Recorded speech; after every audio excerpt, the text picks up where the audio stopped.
Assalamualaikum warahmatullahi wabarakatuh. Bismillah, alhamdulillah, wassalatu wassalamu ala rasulillah Sayyidina Muhammad ibn Abdillah wa ala alihi wa ashabihi wa azwajihi wa dhurriyatihi wa ahli baitihi man tabi'ahum bi ihsan ila yaumil qiyamah. Para alim, para ulama, para kiai, para habaib, Yai Said Asrori yang kalau hormati, Habib Ahmad yang sangat kita cintai, Gubernur Akmil beserta Ibu Rahma Dudung Abdurrahman. Ini orang Sunda makanya Dudung, Lidin, Dudun, Sunda itu kan begitu. Yang kami hormati Wakil Gubernur Akmil beserta Ibu Ira Wirana Prasetya Budi. Yang kami hormati para pejabat distribusi A dan B Akmil. Yang kami hormati Ketua Persid Kartika Chandra Kirana Cabang BS Akmil dan Yayasan Kartika Jaya. Yang kami hormati Wakil Ketua dan pengurus serta anggota Persid Kartika Chandra Kirana Cabang BS Akmil, hadirin wal hadirat yang berbahagia. Alhamdulillah kita ini bisa memperingati lahirnya Nabi Muhammad SAW. Karena tidak semua umat Rasulullah hari ini punya kesempatan melakukan peringatan. Enggak semua. Ada yang tidak memperingati karena kondisi. Afghanistan sekarang ketakutan kalau peringatan Maulid Nabi. Karena tahun kemarin peringatan Maulid Nabi gedungnya dibom. Yang mati sekitar 130-an. Di Suriah peringatan Maulid Nabi beberapa tempat nggak bisa dijalankan karena kekhawatiran adanya roket. Libya negaranya hancur. Iran masih bertahan. Irak negaranya mengalami kemunduran yang luar biasa. Yaman memperingati cuma sekali karena juga khawatir ada bom. Nigeria yang luar biasa hari ini bisa berkumpul hampir 10 juta orang. Saudi Arabia dilarang oleh pemerintah, hanya di sebagian emperan masjid, di Masjidil Haram dan Masjid Nabawi boleh. Nah yang di Indonesia, saya ini ngaji mulutan udah hampir 2 bulan. Nah malam ini masih di Akmil, besok di rumah saya mulutan. Besok itu ada mulutan ke Brunei, terus mulutan ke kemungkinan ke Belgia sama ke Belanda, Jerman dan ke beberapa negara di Rusia. Tapi yang paling asik mulutan ya di Indonesia. Bisa ngaji sampai jam 2. Saya kemarin mulutan di Tegal itu dari jam 2 sampai subuh. Nah ini semua tidak lain dan tidak bukan karena ada situasi dan kondisi di mana keamanan terjaga. Dan inilah yang kita harapkan terus yang dilakukan oleh TNI untuk menjaga bangsa ini agar semua masyarakat mendapatkan keamanannya, ketentramannya, sehingga bisa berbangsa dan bernegara dengan beradab. Ini penting. Kenapa? Karena kita ini umat Rasulullah. Umat Rasulullah ini umat yang berbeda. berbeda dengan umat-umat yang sebelumnya. Sebab apa? Rasulullah ini nabi akhir, nabi bontot. Kalau dalam urutan kenabian itu nabi terakhir, nabi yang paling berat. Karena nabi ini mendapatkan pesan khusus, wa ma arsalnaka illa rahmatan lil alamin. Aku tidak mengutus engkau Muhammad kecuali menjadi rahmat sekalian alam. Ini pesan nggak main-main, pesan paling berat. Nabi Adam itu pesannya inni ja'ilun fil ardi khalifah. Aku bikin seorang khalifah. Dan Nabi Adam itu tanggung jawabnya cuman sekeluarga. Karena nabi pertama baru sekeluarga. Sudah gitu Nabi Adam itu kan bukan kecil, besar. 60 dirok. Sedirok itu segininya orang Arab itu, dirok itu segini. Kalau 60 gini itu sekitar 55 meter. Jadi Nabi Adam itu tidak kecil. Makanya kadal zaman Nabi Adam itu gedenya sedinosaurus, besar. Dan problem yang dihadapi hanya problem percintaan, di mana Nabi Adam dan anaknya namanya Habil, Qabil nggak mau kawin silang. Ya kalau sekarang sih nggak boleh. Kalau dulu ya adanya cuman itu ya, kawin silang, nggak mau. Dan Allah itu enjoy zaman segitu, asik. Ketika nggak mau suruh korban gitu, dah korban siapa yang diterima? Lah akhirnya Habil, Qabil korban. Pagi-pagi korbannya Habil hilang. Di zaman Nabi Adam itu kalau enak, kalau orang korban diterima itu barangnya hilang. Sekarang nggak ketahuan diterima apa nggak diterima, sama-sama ada barangnya. Lu itu Nabi dulu. Nah, berikutnya Nabi Idris yang diurusi baru satu kaum, ya satu kampung lah. Nabi Nuh sak kaum. Kecil yang diurusi, lingkupnya masih nggak gede, lingkupnya masih kecil.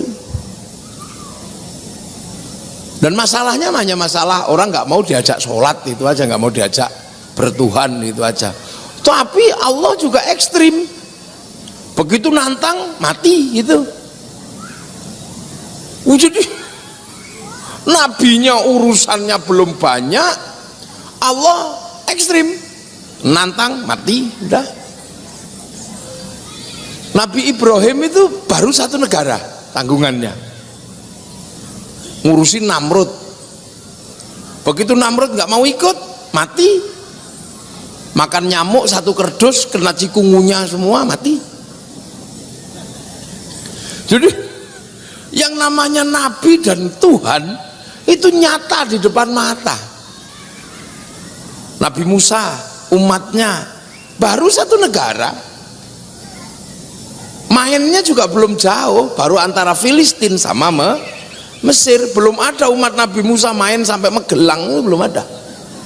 Jadi jangkauan teritori kalau dalam bahasa tentara ini secara teritori masih sangat sempit. Nabi Isa ya jangkauannya baru Romawi, paling jauh Romawi lah. Nabi Muhammad itu ketika jadi nabi ini punya tugas teritorial, ini seluruh alam yang harus menjangkau seluruh alam. Dan alam zaman Nabi Muhammad sudah tidak seperti sebelumnya. Alam zaman Nabi Muhammad ini udah penuh, dan manusianya sudah berubah, bukan lagi gede-gede tapi sudah berubah. Makanya Nabi Muhammad mendapatkan pesan waja'alnakum syu'uban wa qabaila lita'arafu. Sudah ku bikin zamanmu ini manusia berbangsa-bangsa, bersuku-suku. Agar apa? Lita'arafu, agar saling pengertian. Loh itu makanya pesan ini ada di dalam Quran. Di Injil belum ada, pesan kebangsaan itu belum ada. Karena Nabi Isa waktu itu tanggung jawabannya baru Filistin. Di Taurat belum ada pesan kebangsaan itu. Tapi di Nabi Muhammad pesan kebangsaan itu jelas. Wa ja'alnakum syu'uban wa qabaila lita'arafu. Aku bikin kalian sudah berbangsa-bangsa, bersuku-suku agar pengertian. Nah, pengertian ini penting diambil untuk memahami manusia yang berbeda-beda. Yang di Arab sudah berbeda dengan yang di sini. Zaman Nabi Adam itu prototipnya masih sama, gede gitu aja. Zaman nabi-nabi sebelumnya keras-keras. Lah zaman Nabi Muhammad sudah berbeda-beda. Yang di Arab masih cantik, ganteng, hidungnya mancung. Yang di Eropa sudah berubah jadi tinggi besar, rambutnya merah. Yang di Afrika berubah menjadi hitam gosong kayak kopi. Yang di Cina berubah jadi tembem-tembem, sipit-sipit. Nah yang jadi Indonesia sudah berubah jadi kecil-kecil, pesek-pesek begini. Loh, ini pesan kebangsaan yang diberikan kepada Rasulullah. Nah, makanya karena Nabi ini adalah prototip Nabi baru, ibaratnya gitu, dengan jangkauan internasional, makanya ada sesuatu yang berbeda dari nabi-nabi yang sebelumnya. Yang paling terasa itu adalah perbedaan antara kekerasan dan kelembutan. Ini yang paling berbeda. Kalau nabi-nabi sebelum Nabi Muhammad itu kuat, keras. Nabi Ibrahim kuatnya luar biasa, dibakar nggak mati kok. Cemplung ke api itu ketawa aja, hehehe gitu. Yang bakar stres. Terus motong-motong hewan, motong-motong burungnya dipotong, dioplos diulek-ulek itu.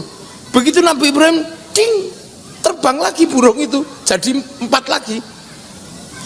Nabi Musa, apalagi Nabi Musa ini nabi yang paling keras. Waktu mau dicabut nyawanya, malaikat Israel tempiling kok. Udah nabi ekstrim ini. Sampai lapor sama Allah, ya Allah itu siapa, mau tak cabut nyawanya kok aku ditempiling. Itu Musa. Kamu jangan main-main sama dia, aku aja pernah dikomplain sama dia. Apa ilmumu udah habis ya Allah? Enggak, tak kasih Khidir, dan dia cari Khidir gagal. Nah itu makanya terus dibilang sama Allah, ya Israel nanti kamu kalau ketemu dia yang sopan, biar kamu gak ditempiling lagi. Akhirnya datang sopan, assalamualaikum ya Musa. Salam. Apa? Mau tempiling lagi? Enggak. Kenapa? Nyawamu udah expired. Ya tapi bilang dong, jangan expired gitu. Oh ya sudah kalau gitu. Kan aku udah dibilangi temenku bahwa kamu nyawamu udah expired karena ciri-cirinya ada, rambutmu udah putih, jenggotmu udah semrawut, gigimu udah rontok. Oh kalau gitu ya cabutlah. Makanya orang Yahudi ketika tahu Nabi Musa dicabut karena giginya rontok, rambutnya putih, jenggotnya semrawut, akhirnya orang Yahudi punya kebiasaan nyukur jenggot, memperbaiki gigi, nyemir rambut supaya malaikat kalau datang, oh belum waktunya.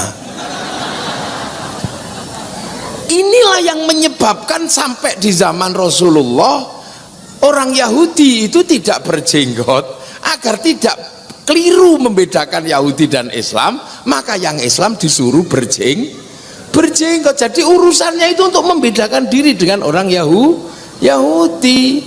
Lah kalau di sini kan Yahudinya nggak ada, jenggotnya juga susah karena ras Mongoloid, kompromi dengan rahmatan lil alamin. Karena Mongoloid maka kiai ulama tidak ada yang ribut jenggot. Itu loh Pak Dudung, Pak Jenderal.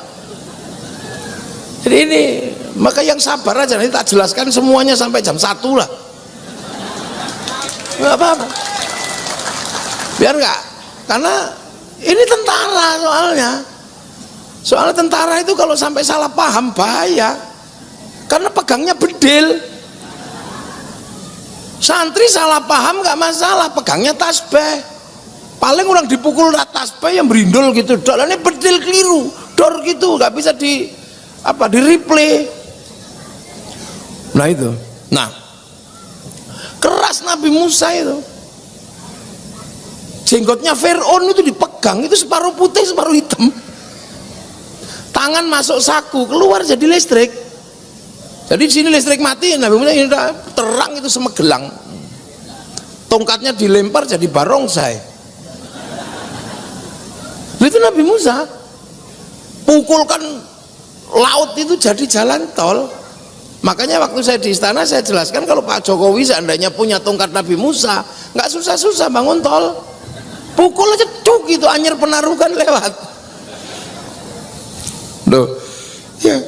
Dan ketika Nabi Musa ini dilawan sama Fir'aun yang sekuat itu Musa, bisa Nabi Musa itu ngelawan Fir'aun, mati Fir'aun kalau dilawan.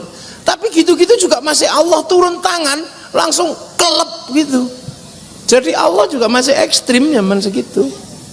Keras. Nabi Sulaiman punya bapak namanya Nabi Dawud. Nabi Dawud itu tangannya masuk saku, itu keluar jadi pedang. Makanya ahli logam dari dulu ya Nabi Dawud. Nabi Dawud, makanya bintang David itu dipakai simbol oleh orang Yahudi, dan sampai hari ini Yahudi yang pegang Zabur masih mengendalikan dunia lewat logam. Makanya seluruh produk logam dunia itu keluaran Yahudi. Ini dulu juga Yahudi itu logam, pesawat itu Yahudi, tank sebelum dipindat teknologinya itu Yahudi yang punya. Loh, makanya orang Yahudi nggak mau ngelepas simbol David. Nah sebenarnya yang bisa menghadapi orang Yahudi dalam urusan logam itu orang Indonesia. Orang Indonesia yang bisa ngadepi sebenarnya. Kenapa? Karena bisa dilihat dari struktur pengetahuan kebudayaan. Orang Arab punya alat musik namanya terbang, terbuat dari kayu dan kulit.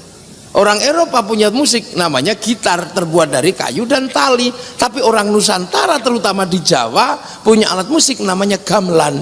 Artinya hanya bangsa yang menguasai ilmu pertambangan yang maju dan penguasaan metalurgi yang mapan mampu membuat alat musik dari logam. Mesti bisa ngadepi. Tapi logam sini dimusyrikan, dibid'ahkan, akhirnya kita kehilangan ilmu metalurgi dan kita kehilangan ilmu pertambangan. Sampai sekarang Jerman aja kaget. Kenapa orang Indonesia bisa membuat keris yang peksi tengahnya itu meleleh di suhu 15.000 karena itu logam bintang, sementara Jerman hanya mampu meleburkan logam sampai di suhu 7.000. Nah 15.000 itu dulu api apa? Ya saya sendiri juga nggak bisa jawab. Akhirnya saya sambil gurau saya jelaskan, ya mungkin nenek moyang kita punya jin. Lah oleh jin itu logamnya dibawa lari ke neraka, dicelup situ, ditempa di sini. Ya paling gitu, itu pun ngarang itu, ngarang. Kayak sekarang orang seluruh dunia yang ahli nuklir itu nggak bisa mencerna. Nuklir tanpa reaktor kalau bocor bahayanya luar biasa. Tapi di Jawa itu ada nuklir ramah lingkungan. Namanya apa? Tombak Baru Glinding. Itu nuklir ramah lingkungan karena di ujungnya ada nuklir aktif yang kalau diturunkan begini mati semua kena radiasi. Nah orang nanya, nah itu dulu dari mana teknologinya? Ya nggak ngerti. Coba orang Pindad mampu meneliti itu, kita pasti punya senjata yang hebat. Orang-orang Pindad yang sedang punya gagasan untuk membangun senjata, itu mampu memecah unsur itu luar biasa. Cuman kan orang sekarang terima jadi, orang manja sekarang, alat tinggal beli. Mau ribut ya nggak bikin media sendiri, yang setuju dan tidak setuju ribut ya pakai apa? Pakai media yang dibikin orang. Nak, udah nak mundur lagi sana. Ya, yang ibunya mana ini? Ibunya mana? Ajak ke belakang, ajak ke belakang. Ini anak tentara ini pasti. Nah, ambil. Ya nak ya. Ini loh kalau pengajian gak ada orang jual mainan. Ini Pak Gubernur, ini mestinya tadi ada alokasi anggaran untuk anak-anak itu biar bisa beli mainan. Iya lah, anak kecil itu kan nggak mau ngaji, dia maunya beli mainan. Ya, saya nggak enak aja coba kalau ini bukan tempat tentara gitu. Biasanya saya kalau anak kecil itu tak suruh beli mainan sana gratisan. Nanti tukang yang jualan itu nagihnya ke saya. Tapi nggak enak juga sama Pak Gubernur kalau di sini. Saya selalu begitu biasanya kalau anak-anak kecil. Nah deh, ambil semua mainan, nanti yang jualan ngitung terakhir, nanti saya yang bayar biasanya. Tapi kalau di sini nggak enak sama Pak Gubernur saya. Jangan-jangan nanti nggak boleh masuk jualannya. Nah, kita punya banyak sekali sebenarnya. Nah, nabi lagi ada nabi namanya Sulaiman. Nabi Sulaiman itu serem juga, nabi keras. Jin diajak ngomong. Bahkan angin itu Pak Gubernur bisa diajak ngomong, sampai kentut itu bisa diajak ngomong. Makanya kalau zaman Nabi Sulaiman orang kentut nggak ribet, begitu ada kentut, kentutnya dipanggil, Tut, kamu kentutnya siapa? Jawabannya tinggal jawab siapa yang kentut. Kalau kentutnya Pak Gubernur ya kentutnya Pak Dudung gitu. Kalau kentut saya ya kentutnya Muafik, ya gitu paling jawab dia. Keras Nabi ini, Nabi Sulaiman. Yang ya bukan orang Sleman, ya orang Palestina. Terus Nabi Isa. Nabi Isa ini orang buta, dipegang gitu, melek. Orang mati, itu bangun. Nah, Nabi Muhammad itu lahir dengan prototip baru. Itu semua nggak dikasihkan sama Allah. Tapi mendapatkan situasi yang benar-benar sulit. Lahir di Mekah. Lahir di Mekah, di mana orang Mekah itu nggak ngerti Nabi, apa nggak pusing itu. Orang Mekah kan nggak ngerti Nabi, ditaruh di Mekah, orang Mekah nggak ngerti Nabi. Makanya ketika Nabi Muhammad mengatakan aku Nabi, orang Mekah, Nabi itu apa? Nggak ngerti. Orang Mekah itu ngertinya dua, satu adalah ahli syair, yang kedua adalah tukang ramal atau dukun, kahin. Mereka pagan, mereka tidak punya agama. Yang mengerti Nabi itu orang Yahudi sama orang Nasrani. Lah orang Yahudi sama orang Nasrani itu bukan di Mekah posisinya, ada di Filistin. Makanya ketika Nabi Muhammad mengatakan aku Nabi, yang nggak ada yang kenal. Beda dengan malam hari ini, saya datang nggak ada masalah. Wong orang sini semua kenal Kiai. Karena sudah diajari Kiai Magelang, bahkan Pak Gubernur sudah menyatakan yang datang nanti adalah Kiai Haji Ahmad Muafik atau yang dipanggil Gus Muafik, diproklamirkan di sini. Makanya ketika saya datang nyantai aja, rebutan salaman, ngerti kalau saya Kiai, enak. Saya ngomong didengerin, ngerti saya Kiai. Tapi coba saya masuk ke pedalaman Irian yang tidak mengerti Kiai, pasti saya dikira tim pemburu babi. Enggak mau, ini apa tuh? Rambutnya panjang, gimbal, hitam dekil. Ini pasti lagi berburu babi. Sama dengan Pak Dudung, Gubernur datang ke sini siap dan siap. Orang ngerti di sini ngerti Gubernur Akmil. Coba kalau lagi pakaian begitu ke tempat saya, santri-santri terus, ya karena kan nggak berpakaian, kira paling ada yang sebelah situ aja Pak, gitu, karena nggak ngerti. Tapi kalau pakaian dinas ngerti. Sama saya berhadapan dengan ribuan tentara, saya nggak ngerti pangkatnya apa. Tapi kalau sekali Banser datang, ngerti saya pangkatnya apa dia. Karena saya ngerti Banser, saya nggak ngerti pangkat tentara bintang 1, bintang 2, taunya gitu aja. Sewaktu saya di Cilangkap ngaji di markas besar TNI, ya saya nggak tahu. Ini yang pangkatnya apa? Saya nanya Pak Mizar kalau itu pangkatnya apa? Itu pangkatnya apa? Untung Pak Mizar gelem ngladeni saya. Ya nggak ngerti. Lah Nabi Muhammad itu di Mekah, yang orang Mekah itu nggak ngerti Nabi. Makanya ngamuk semua, Nabi itu apa? Nggak ngerti. Yang ngerti itu Yahudi Nasrani, posisinya tidak di Makkah tapi di Filistin. Makanya Nabi dihamuk itu karena apa? Ya orang Mekah nggak suka aja. Ada orang nggak sekolah kok tiba-tiba pidato, ya nggak mau. Orang Mekah itu yang dianggap bisa berbicara itu satu orang kaya, yang kedua adalah penyair, yang ketiga dukun.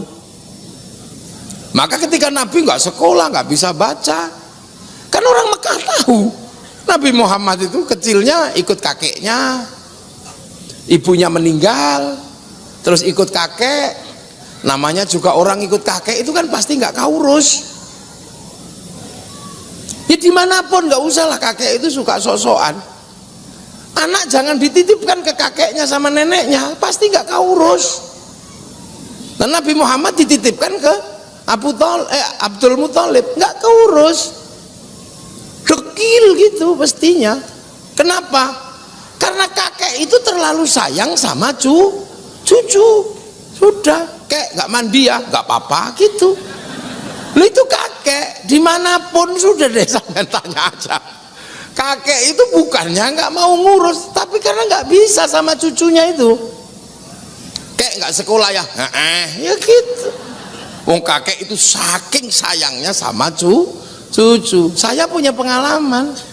Bapak saya itu kalau ngajar ngaji, ini kalau buatan Cina copot kupingnya. Kerasnya luar biasa. Sekarang sama cucunya lagi ngaji, pecinya diambil pakai sepatu sama gimana? Gitu aja. Coba kalau saya yang begitu dilempar ke peceren kalau saya. Duh, itu sama cucu nggak bisa. Cucu itu anak saya ini istri saya bawa. Anak saya sakit gigi. Udah tahu sakit gigi, nggak boleh beli harum manis. Karena kalau beli harum manis kan tambah sakit itu. Lari ke neneknya, belikan 5. Ya semalam ya saya ya udah nek gendonglah engkau yang belikan, engkau yang memulai, ya kamu yang mengakhiri nanti gitu. Nah orang Mekah itu tahu Nabi Muhammad ikut kakeknya, nggak sekolah, nggak apa. Begitu ngaku jadi Nabi, orang Mekah nggak ngerti Nabi. Itu masalah sendiri. Sudah gitu ajarannya Nabi bagi orang Mekah masalah. Sudah tahu nggak ada air, suruh toharoh pakai air. Wong diminum aja susah, itu malah suruh mandi jinabat. Bagi orang Mekah ini ngerepotkan ini, nggak ada air suruh mandi. Coba, apalagi jinabat. Lah orang Mekah itu jinabatnya kan nggak kayak kita. Kalau kita kan sebulan sekali, ya tentara minimal seminggu sekali lah. Mau tentara ini kuat-kuat. Nah kalau orang Mekah, orang Arab itu semalam bisa 8 kali. Karena kuat orang sana. Nah, lah orang sana yang ngamuk, ngapain sini ajaran apa? Sudah tahu nggak ada makanan disuruh sedekah. Sudah tahu panas gitu suruh puasa. Coba, lu ini kan ini pelajaran apa? Makanya ada kalimat Islam itu ja'a ghoriban wa sayaudu ghoriban, datang dengan terasing dan akan pergi dengan terasing. Karena asing, mabuk nggak boleh. Padahal hobinya mabuk. Godol istri orang nggak boleh, padahal itu kebiasaan. Kelahi nggak boleh. Jadi pelajaran Rasulullah itu nggak masuk akalnya orang Arab. Sudah tahu panas gitu suruh wukuf, kepalanya nggak boleh ditutup. Nah ini masalah tersendiri bagi orang Mekah. Jadi makanya Nabi ketika mau pindah, malaikat Jibril bilang, ya Muhammad jangan pindah. Nah kenapa ya Jibril? Wah itu malaikat asli KW1 nemani Nabi dari dulu. Pokoknya kalau Nabi dablek umatnya saya tantang. Gimana umatmu saya bunuh? Habisi aja. Operasi semalam habis. Operasi khusus bila perlu, habis. Umatnya Nabi Musa mati semalam lah, umatmu gimana itu? Saya masih punya Gunung Uhud, Gunung Nur, gimana kalau saya bunuh? Janganlah, programmu sama programku kan beda. Kalau programmu disuruh pasti nurut, kalau programku kan beda. Ini manusia, kalau lahir paling melas, tapi kalau gede udah paling rusuh. Di muka bumi ini nggak ada bayi paling apes atau paling lemah selain bayi manusia. Kasih minum susu banter dikit udah melet-melet itu, tapi nanti kalau gede luar biasa, oplosan masuk.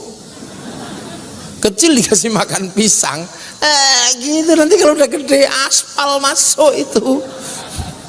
Kecil dikasih kasih pengharum, besok kalau udah gede jangankan bau harum, bau busuk juga mau. Udah tahu pojoknya kuku udah itu bau dicium sama dia, bahkan kadang udah silet itu dicium dia. Itu manusia, udah biar tak urus. Fa innahum la ya'lamun, karena mereka tidak ngerti nabi. Itu satu. Yang kedua, orang Yahudi Nasrani nunggu di luar Makkah, mau nguji ini nabi apa enggak. Begitu pindah ke Thaif dilempari batu. Nah begitu dilempari batu bocor kaki Rasulullah itu. Semenjak itulah orang Yahudi Nasrani, oh nabi palsu. Akhirnya nggak ada yang mau ikut Rasulullah, karena apa? Dianggap nabi palsu, karena orang Yahudi Nasrani masih terpikir back mind-nya masih nabi yang sebelum Rasulullah, yang keras-keras gitu, yang pak mati, tonyo mati itu. Nah ini ketemu loh, makanya nggak mudah memahami Rasulullah itu. Rasulullah lahir nggak mudah loh, makanya ketika tiba-tiba Rasulullah kok bisa didik orang Mekah, ini yang orang seluruh dunia juga nggak bisa paham. Kok bisa akhirnya Rasulullah itu mendidik orang Mekah yang nggak ada air bisa disuruh mandi jinabat, suruh toharoh? Kok bisa orang Mekah yang tadinya nggak panas kayak itu mau disuruh puasa? 313 orang kok mau menghadapi 3000 orang? Kok bisa? Terus apa, orang kok mau disuruh tawaf, yang laki-laki itu, yang perempuan itu kan disuruh buka mukanya kalau tawaf. Itu bagi orang Mekah, orang Arab ujian luar biasa. Itu ujian luar biasa. Kenapa? Orang Arab itu ya waktu itu lihat ini betis ini, itu Masya Allah. Tanya Beb Ahmad. Jadi orang sana lihat ini itu, ya Allah. Saya punya pengalaman sama istri saya ini. Ini orangnya ini bisa dilihat. Ada rombongan dari Arab. Kita rekreasi waktu di luar itu. Nah, dia pengen foto. Adek foto. Nah, dia dijauh kan, posisinya agak jauh itu. Saya panggil, Adek, ini yang kamu pengen foto sama orang-orang dari Arab. Dia lari, namanya dia pakai rok begitu, lari kan dicinceng. Itu orangnya ada. Dicinceng, itu langsung begini, subhanallah, masya Allah, subhanallah. Itu makanya terus dicinceng, itu orangnya itu. Nah tiba-tiba di Mekah itu orang disuruh buka muka, kira-kira situasinya kayak apa? Sementara yang laki-laki disuruh pakai baju nggak boleh dijahit. Itu kalau mau ndablek kan tinggal vest gitu aja. Duh, kok bisa dikendalikan sama Rasulullah? Makanya kepemimpinan Rasulullah itu out of the box, keluar dari tradisi umum, keluar. Makanya tokoh-tokoh dunia nggak ada yang berani menempatkan Rasulullah itu di tokoh nomor 2, tetap nomor 1, karena di luar nalar. Alexander the Great nyuruh perang, dia panglima perang. Fir'aun suruh bangun piramid, dia raja. Dan Rasulullah itu apa kok mau? Sayyidina Umar yang tukang kelahi kok bisa nurut sama Rasulullah yang nggak pernah kelahi. Sayyidina Abu Bakar yang konglomerat kok mau nuntun unta Nabi Musa, unta Rasulullah, kok mau. Siti Aisyah yang umur 10 tahun kok riang gembira dinikah sama Rasulullah yang umur 50. Padahal kalau di sini selisih 20 aja bunuh diri. Ini tidak ada nalarnya. Makanya kepemimpinan Rasul itu nggak bisa dinalar, nggak bisa dinalar. Makanya jangan sekali-sekali orang tiba-tiba mengatakan Rasulullah itu begini. Ntar dulu, Rasulullah ini kelasnya kelas internasional, bukan kelas lokal. Makanya umat Rasulullah ini adalah umat milenial, umat masa depan. Ketika dikatakan kamu berbangsa-bangsa dan bersuku-suku, umat Rasulullah sudah harus diajarkan menjadi umat masa depan, karena pasti akan ketemu antar bangsa. Sahabat belum ketemu antar bangsa, tapi umat Rasulullah yang di sini sudah ketemu antar bangsa. Malam hari ini kita ketemu dengan orang Cina. Kita ketemu dengan orang Cina, walaupun orangnya nggak datang, Cinanya kirim kipas angin. Peci putih itu Cina yang buat. Malam hari ini Jepang datang ke sini, tapi mic-nya yang datang. Apalagi kalau kita pakai handphone ini, bertemu dengan seluruh dunia itu di sini. Ini di sini, ini umat Nabi. Ketemu di sini, buka di sini ketemu. Siapa mau cari apa di sini? 20 tahun yang lalu tentara yang usianya Pak Dudung pengen lihat Afrika, itu nunggu siaran flora dan fauna. Pengen lihat gajah, nunggu flora dan fauna. Sudah ditunggu seharian, kata yang keluar Pak Harmoko. Kelom pencapir, kalau nggak Pak Harmoko, Pak Murdiono, yang kita capek dengernya. Itu lama. Sekarang tinggal ngetik di sini umat Rasulullah, luar biasa, tinggal ngetik. Mau cari apa di sini ada. Kucing Afrika keluar. Mau agak ekstrim bokong India keluar di sini. Keluar. Loh, makanya ini era baru. Dulu Pak Jenderal ini waktu kangen sama ibu, pastilah waktu awal-awal itu. Waktu awal-awal di Akmil, waktu awal tugas, pasti kangen sama ibu kan, waktu sama-sama masih muda. Rindunya luar biasa karena satu tugas. Akhirnya beli ke pasar, beli kertas pink. Iya, warnanya yang warna mawar, jangan warna melati, biar nggak dikira warna bau hantu. Nulis mulai, Dek, kekasihku, belum istriku belum sih. Kekasihku, aku merindukanmu. Sejak aku ditugaskan di tempat yang jauh, entah kenapa malam hari ini aku nggak bisa melupakanmu.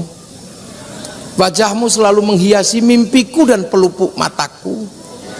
Lu tentara kan begitu dulu, itu tentara kuno. Dalam setiap lihat bayang sesuatu, aku seperti melihat bayangmu. Entah kenapa malam hari ini aku begitu rindu kamu. Sakit rasanya, merindumu, perih seperti kata penyair, kau tusuk di sana, berdarah di sini. Iya. Tapi aku paksakan menulis sajak rindu untukmu, karena malam hari ini aku dan engkau, aku yakin sedang berada di bawah sinar rembulan yang sama. Lah anak milenial kan nggak butuh begitu sekarang, tentara baru kangen langsung foto, gitu. Dikirim, bawahnya nggak perlu banyak kata-kata, tulisannya mah gitu aja. Loh, ini era baru. Jadi umat Rasulullah ini ketemu dengan era seperti ini, makanya harus punya kesadaran dasar. Makanya oleh Allah umat Rasulullah ini punya pekerjaan besar, namanya napak tilas. Napak tilas ke belakang terus agar tidak hilang masa lalu.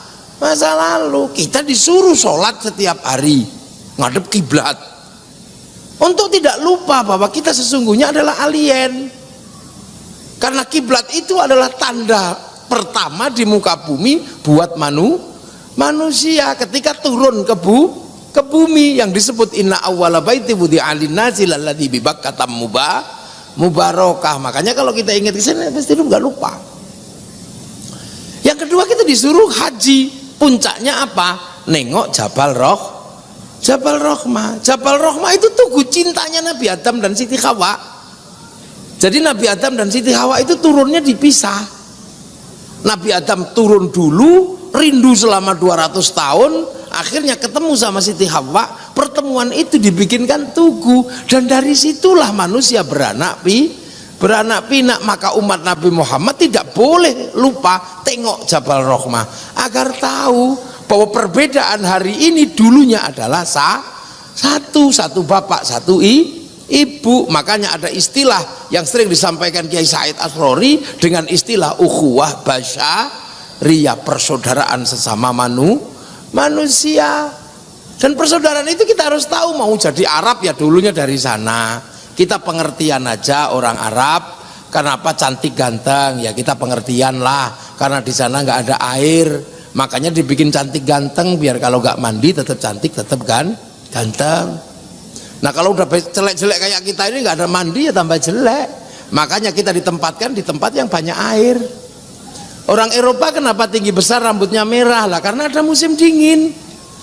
Kalau musim dingin dibikin kecil-kecil gini, kedinginan mati. Makanya harus dibikin besar, karena mereka kalau musim dingin nggak ada matahari, ultraviolet nggak ada.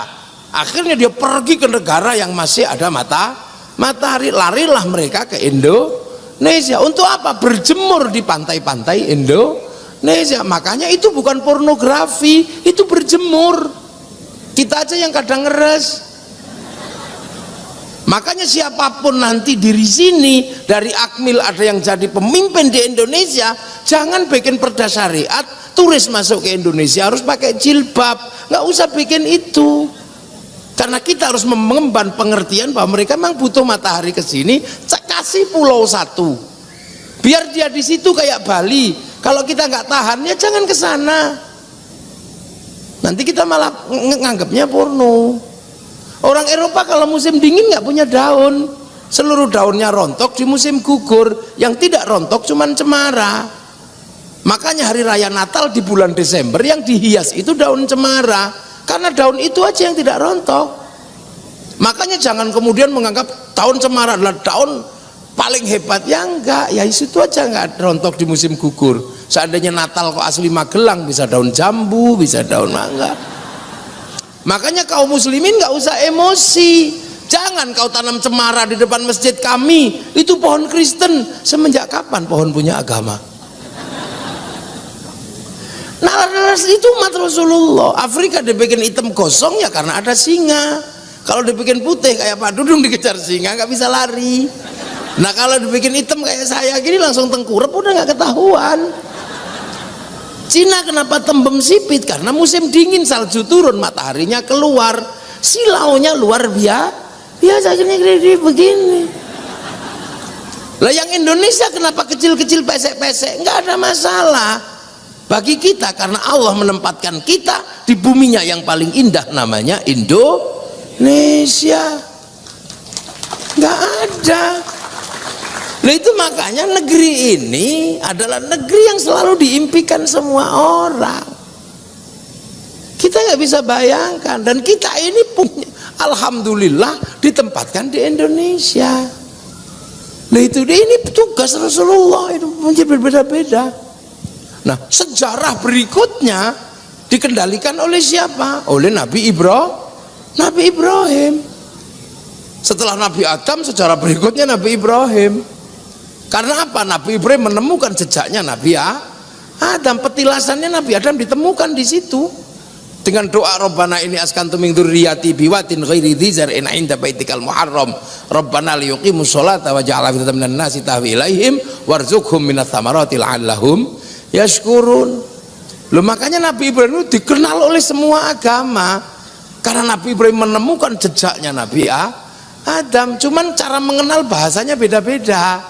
Yang Yahudi Nasrani mengenal dengan nama Abraham, istrinya Sarah.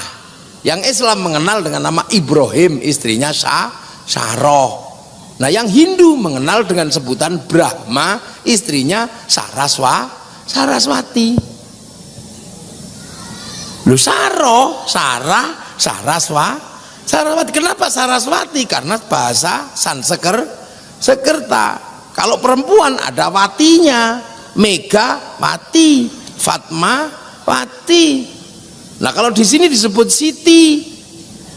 Karena apa? Orang Jawa menyebut perempuan itu Sayyidati, pendek tadi Siti. Loh, iya. kadang ndak ngeh yang begitu. Sayyidati, Siti, Sayyidi, ye, kan gitu. Ye Ahmad ini, nggak panjang-panjang. Sayyid, ye, Muhammad, mat. Niku Abidin, bidin. Abdurrahman, Abdurrahman. Loh, Pak Dudung ini kalau di Jawa itu bukan Abdurrahman Pak Dudung, tapi Durakeman. Iya. Lah kalau di Bugis berdua mang. Orang Bugis kalau menyebut Abdurrahman berdua mang. Kalau orang Jawa Durakeman. Nah, kalau orang Sunda Abdurrahman. Itulah kalau orang pesisir utara Wakeman. Abdurrahman belakangnya Wakeman itu aja. Loh ya, makanya ada Wak Tuhan. Kan pernah ribut ada orang namanya Tuhan. Itu namanya Maftuhan. Orang pesisir menyebutnya Tuhan, tulisannya Tuhan. Ya, tadi nama orang namanya Tuhan. Loh, itu makanya Nabi Ibrahim dikenal. Lah umat Rasulullah agar nanti tidak ribut kalau ketemu dengan saudara tuanya, maka konflik antar saudara tua diselesaikan dengan Isra Mi'raj. Minal Masjidil Haram ilal Masjidil Aqsa, satu bagiannya Masjidil Haram, satu Masjidil Aqsa. Nah, kalau kamu ketemu ajaklah, kalau nggak mau diajak ya doakan. Kama barok ta'ala Sayyidina Ibrahim wa ala ali Sayyidina Ibrahim. Nah, umat Rasulullah itu komplit, lengkap. Loh, makanya ketika Rasulullah itu menjadi nabi yang sudah dipahami umatnya enak, paham betul dengan sistem masa lalu. Untuk apa? Mengemban misi rahmatan lil alamin. Nah, setelah itu di Mekah nggak ada masalah, terus geser. Islam kan geser kemana? Ke Madinah pertama. Di Madinah ya itu tadi ketemu orang macam-macam. Terus geser kemana? Ke Persia. Nah, di Persia ketemu namanya Raja Rustum. Orang Jawa menyebutnya Rustam. Nah, Rustum ini agamanya Majusi. Sayyidina Ali masuk situ mengislamkan Rustum ini. Ngambil menantu putrinya, akhirnya Sayyidina Husain ambil istri putrinya Rustum ini, lahir Sayyid Ali Zainal Abidin. Nah, orang Persia menyembah apinya ditaruh di bangunan tinggi namanya Manaro. Makanya ketika masuk Islam apinya dibuang, Manaronya taruh depan masjid. Sampai Akmil namanya menoro itu. Makanya tidak ada api tapi ganti lampu loh, itu dari Persia. Islam ini bergerak. Sampai akhirnya ribut di sana. Itu Sayyidina Husain punya anak namanya Sayyid Ali Zainal Abidin, punya anak namanya Sayyid Bakir. Sayyid Bakir punya anak namanya Sayyid Ja'far Shadiq, punya anak namanya Sayyid Ali Uraidi, punya anak Sayyid Muhammad, punya anak Sayyid Ubaidillah, punya anak Sayyid Aisyah, punya anak Sayyid Ahmad Al-Muhajir, punya anak namanya Sayyid Ubaidillah, punya anak Sayyid Alwi, punya anak Sayyid Muhammad, punya Sayyid, terus geser keluar dari Arab. Nah, punya anak namanya Sayyid Sayyid Abdul Malik sampai Mongol, punya anak Sayyid Ahmad Jalaluddin sampai Campa, punya anak Sayyid Muhammad sampai Pase, punya anak Sayyid Jamaluddin Al-Husaini Al-Kabir masuk tanah Jawa lah. Orang Jawa di sini menyebutnya Syekh Jumadil Kubro. Di sini punya murid namanya Samsudin, pindah Jawa Barat bikin pesantren di Kerawang namanya pesantren Kuro karena yang diajarkan Quran, dikenal dengan nama Syekh Kuro. Punya murid namanya Datuk Kahfi pindah Amparan Jati Cirebon, punya murid Syarif Hidayatullah Sunan Gunung Jati yang mengislamkan Pajajaran, sehingga dari Bandung lahir nama Dudung Abdurrahman. Itu kan gitu. Nah, ketika saya Jumadil Kubro menghadapi ketemu sini, orang sini bukan orang sembarangan, punya agama besar namanya Hindu Buddha. begitu ke sini punya agama besar Hindu Buddha, punya kerajaan besar di Jawa Timur namanya Majapahit, di Jawa Barat namanya Pajajaran, punya peradaban. Makanya nggak main-main. Begitu masuk ke daerah Magelang saya Jumatil Kubro, santrinya habis dimakan sama orang Magelang. Habis dimakan sama orang Magelang. Karena orang Magelang telah beralih dari Hindu Brahma ke Hindu Shiva. Lah dari Hindu Shiva itu ada ajaran yang sangat ekstrim namanya ajaran Bhairava Tantra. Ajaran Bhairava Tantra itu punya ilmu Ngrogo Sukmo. Itu dari mana? Dari ajaran Kali ajaran Durga ajaran Shiva. Itu kenapa? Karena orang Magelang takut ikut Hindu Brahma. Karena Hindu Brahma itu matinya susah, karena matinya harus mokso.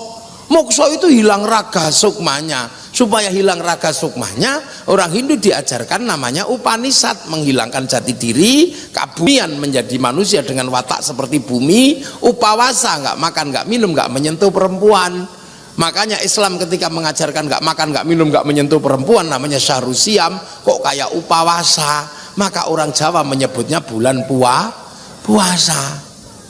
Lah ketika orang Magelang dan sekitarnya pusatnya ini melakukan upawasa, nggak makan, nggak minum, nggak menyentuh perempuan, tubuhnya mengecil, terus lap hilang, mokso. Tapi ada yang nggak berhasil, sudah mau hilang, inget istrinya, inget kambingnya, maka macet, gede nggak bisa, hilang nggak bisa, jadi jenglot atau Bathara Karang. Makanya kalau sampean ketemu jenglot jangan dijual mahal, karena itu adalah produk gagal mokso.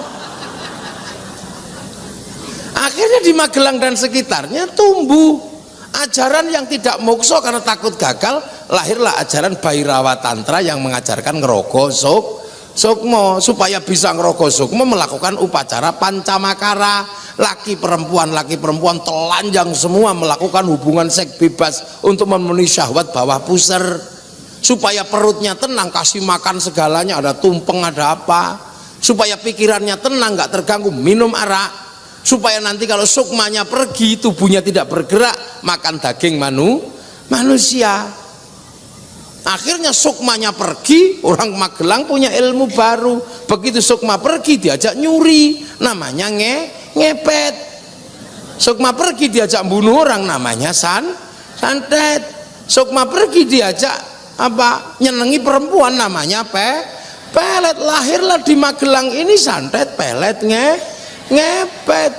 Makanya kalau cari ilmu itu yang asli di mana, ya dari sini, ya dari Magelang inilah aslinya santet, pelet, ngepet. Yang dulu disebut kedu, membawai sekitar Wonosobo, Temanggung, Magelang lah. Orang yang mampu membunuh tanpa menyentuh, orang yang mampu mencuri tanpa mengambil, terus orang yang mampu dicintai tanpa merayu, ini nggak ada yang bisa ngelawan. Ajaran ini benar-benar ajaran yang sangat kuat di sini. Bahkan beberapa raja mengikuti aliran ini, termasuk Kertanegara. Kiai datang dimakan sama rombongan ini, disate, maka ada sekitar 1.500 orang di Jawa mati. Ulama-ulama datang dari Timur Tengah. Akhirnya Syekh Jumatil Kubro setelah penelitian ini harus dicarikan orang yang sanggup ngadepi situasi paling sulit seperti ini. Akhirnya dapat seorang ulama besar dari Persia, namanya Sayyid Samsuddin Al-Baqir Al-Farsi, yang inilah yang sanggup menaklukkan hampir seluruh ajaran Bhairava Tantra. Lah nama Sayyid Samsuddin Al-Baqir Al-Farsi inilah yang kemudian oleh Akmil dikenal dengan nama Syekh Subakir. Dan kenapa Akmil ditaruh di sini? Negara pasti tahu alasannya. Jadi Akmil menempati kawasan ini bukanlah satu kebetulan semata-mata. Tapi dulu orang menyebut pakunya Nusantara ada di sini, namanya Sayyid Samsuddin Al-Baqir Al-Farsi, dan Akmil persis berada di tempatnya Syekh Subakir. Cuman orang Akmil kadang tidak ngerti. Ngerti iki oke apa to petilasan apa to iki makam apa malah dikira makame Semar. Ini, dan Bung Karno tahu persis kenapa Akmil ditaruh di sini. Ya kenapa tidak ditaruh Surabaya, padahal perang 10 November itu di Surabaya. Kenapa tidak di Bandung yang terkenal Bandung Lautan Api? Kenapa ditaruh di sini? Ini bukan sesuatu yang kebetulan. Ini dalam peta militer, kalau dibaca dengan detail ada itu garis-garis yang bisa dibaca dengan ilmu tertentu. Lah inilah namanya Sayyid Samsuddin Al-Baqir Al-Farsi. Tanpa beliau yang bergerak, mungkin kiai habis dimakan di tanah Jawa. Makanya orang Bairawa terus berlari ke pesisir selatan, bergerak ke barat. Nah yang ke barat naik Karangbolong, naik kemudian ke Jambi Pitu Cilacap, naik Pelabuhan Ratu, masuk ke barat namanya Jampang di Sukabumi, baru kemudian ke ujung Kulon. Mereka makan orang lagi di sana, numbal lagi. Makanya kawasan Tumbal Baru disebut Banten. Dalam bahasa Sangsekerta, Banten itu artinya